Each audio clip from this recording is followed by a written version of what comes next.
I'm not gonna say it. I'm not gonna say it. How is it already July? How are we already halfway through the year?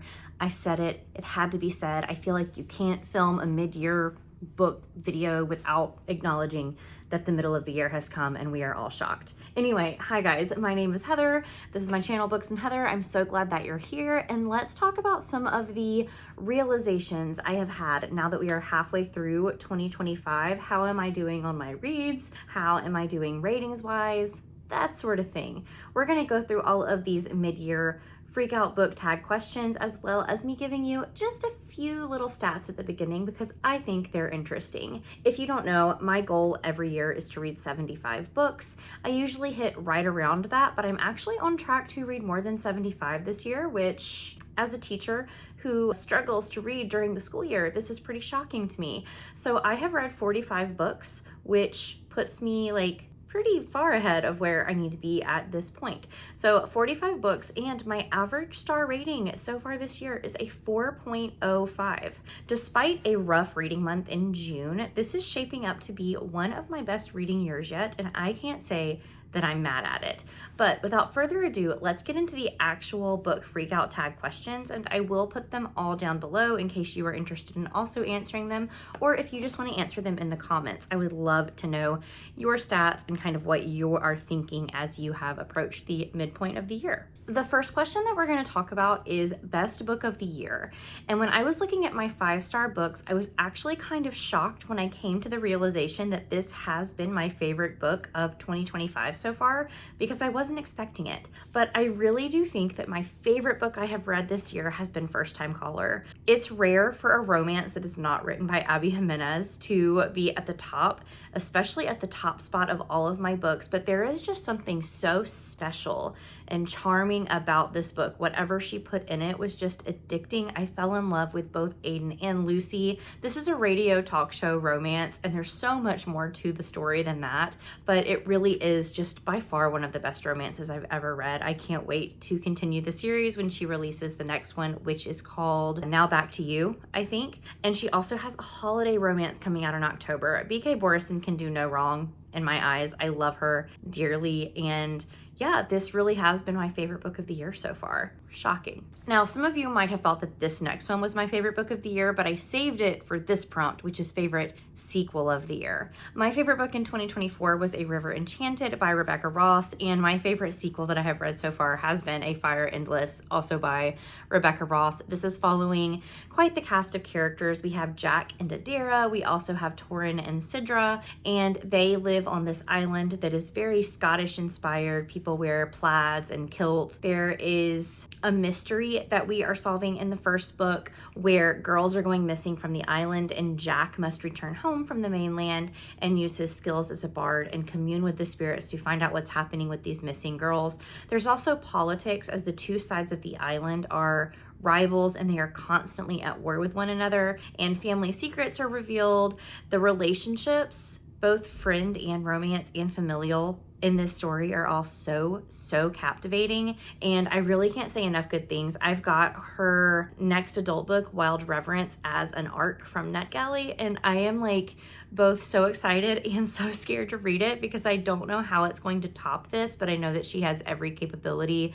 in her arsenal to keep just putting out bangers that work for me so well. It really is a combination of the character work and the writing in these stories that just takes my heart and doesn't let go. I love this series so much, and the sequel definitely lived up to the hype I had built around it. The next question is a new release that you're excited about, and I'm taking this to mean like new releases that have come out recently that I'm excited about, and I have two, both of which I should be reading in the next month. The first one is my Patreon book pick for next month, which is My Friends by Frederick Bachman. Frederick Bachman is another author that just never steers me wrong. Ever since I read Anxious People, I just feel like he is a writer that understands the empathy and the deep need to connect to humanity that my soul longs for. And this book is about a young girl who is very interested in this painting, and so she begins to do research about it, and it uncovers the story behind the painting. I think that it is going to fit those summer vibes that I would like to read, while also just being very hard-hitting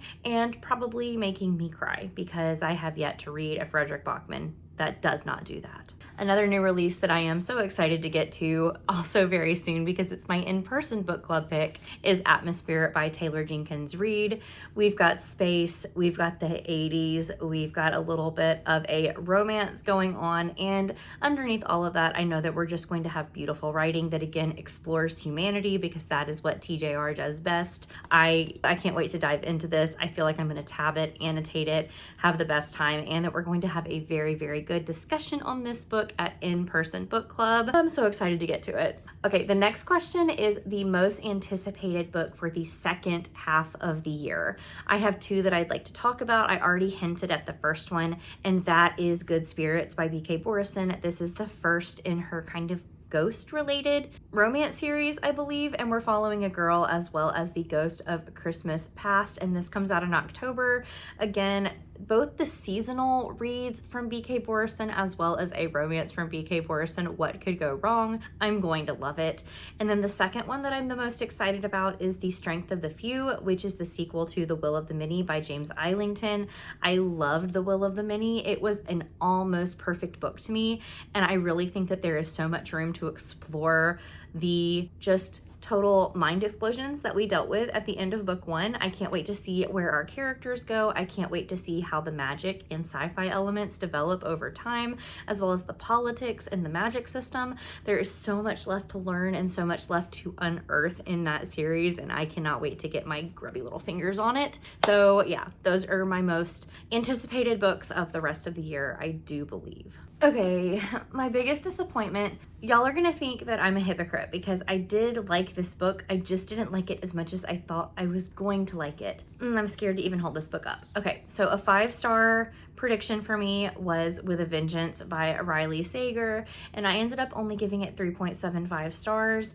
And I think that the reason why this felt like such a gut punch was I had just built it up in my head as Riley Sager meets Murder on the Orient Express, and I thought that he was going to just go ham with that premise, and I felt like he played it a little bit safe. So while I did really, really like this book, I didn't love it in the way that I've loved other Riley Sager books. So it is a big disappointment for me, but it's also still a good book. So this one is kind of like a struggle for me to even bring up in this topic, but I do feel like it belongs here. And yeah. Biggest surprise. Okay, so cowboy romances are just fun, goofy, silly little times, right? That's what I thought until I read Lost and Lassoed. This book just did it. It did everything I wanted to do. It did rival enemies to lovers so well. It did single dads so well. It did spice so well. It did exploring mental health so well. There was dyslexia rep in this book, as well as our characters, and this is something that will get me in a romance every time. When an author actually cares to give their main characters a life and a world outside of just the person that they're fawning over, and Lila Sage got better every single book up until this one. I haven't read the last one in the series yet, but she just did it right. She did every element that I love about a romance, about a cowboy romance, about a farm, about people in this book. She did it so well. Yeah, this one surprised me. It shook me. I had been giving all of her books either 3 or 4 stars, was not expecting to give this a high 5 stars, and yet here we are. I absolutely did. I loved it. I loved it. I loved it. Okay, a book that made me cry, Normal People by Sally Rooney. This book had me in stitches, and it wasn't even in like cry stitches, not laugh stitches. Let me clarify. It wasn't that it was just like this absolutely heartbreaking, heart-wrenching book. It was more of the fact that she just connected with, I felt, me on a very personal, intrinsic level. And so some of the quotes as I came across them just resonated so deeply with me that I couldn't help but have some sort of outward response to them, and that outward response happened to be crying. So yeah, it has to go to Normal People. All right, next we have a book that made me happy, and I honestly could put so many books into this category. Let's just rattle off some of the anticipated romantasy that I've read this year that's made me happy. Shield of Sparrows, Silver Elite, The Wind Weaver, all of those made me so happy because they lived up to my expectations. Silver Elite especially, I don't know what it was about that book, but I just really, really had a golden time reading it. Also, First Time Caller made me really happy, and the whole Rebel Blue Ranch series has made me happy. I read Wild Side this year by Elsie Silver. That book made me happy. Like, it's been a year of just smiling through my reads, and I mean, I have no regrets. I have no regrets over that. Here's a cat. They got a new catnip scratch pad yesterday, and they have just been having the best time, so she's been extra snuggly. I don't know if that's because she's a little doped up on catnip or if because she's showing me thanks, but we're gonna pretend that I know she loves me. All right, and last but not least, we have books that I want to read by the end of the year. I want to read the new Michelin book. She wrote The Quiet Tenant, and she's coming out with a new book this year called Our Last Resort. She's actually coming to Mississippi Book Fest, which is where I met her and got introduced to The Quiet Tenant the first time.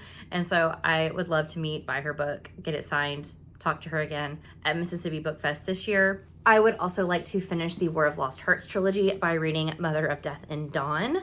I'm definitely going to be finishing the Rebel Blue Ranch series by reading Wild and Wrangled. I can't wait for her new book that comes out in September called I Don't Remember. I remember the cover so clearly. I can't remember the name of the book. I'll put it here. And then also I am going to be giving the Bridge Kingdom another try. I read this on Kindle Unlimited years ago, but kept waiting for magic until I learned that there's not really magic in this fantasy series. And so I was let down by it. But now that I know that, I want to go in and give it another try. These new covers just really spoke to me, so I'm excited to give this one another chance. Now, there is a question missing from my mid-year book tag video, and that is your favorite book boyfriend. I just don't really do that, y'all. I just don't really do that. But if I had to say, it would probably be Torin from A River Enchanted. But I can't say that because he's married. That's weird, y'all. That's weird. I'm 35. That's weird. Anyway, thank you guys so much for watching all the way to the end of this video. If you want to support my videos and channel, you can always just leave a like, thumbs up the video, leave a comment. I love chatting with you guys down below. I also have a Patreon if you want to show a little extra love my way, which is also linked down below, as well as all of my social media. And I will see you guys in another video very soon. Bye, guys.